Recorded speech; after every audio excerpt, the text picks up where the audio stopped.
Géant du numérique, multinational touche à tout, mais aussi leader du e-commerce, Amazon n'en finit plus de redéfinir nos modes de vie comme les paysages. Mais qu'est-ce qui se cache derrière le modèle business de Jeff Bezos?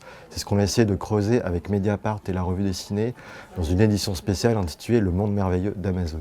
Pour ma part, je me suis penché sur la politique climatique en carton d'Amazon. Pour faire voyager ses colis à travers le monde, Amazon pollue énormément.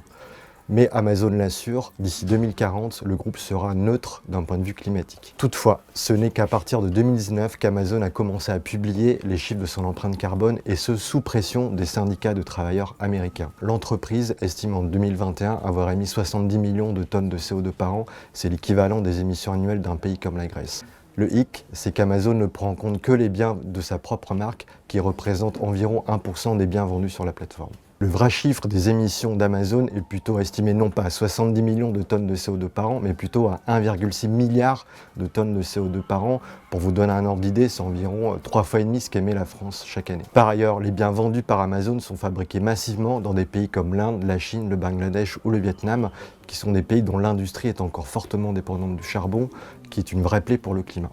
Enfin, Amazon est en France le premier vendeur de vêtements en ligne et aussi le deuxième vendeur de matériel électronique. Deux secteurs extrêmement polluants et qui représentent à eux deux un quart de l'empreinte carbone des Français.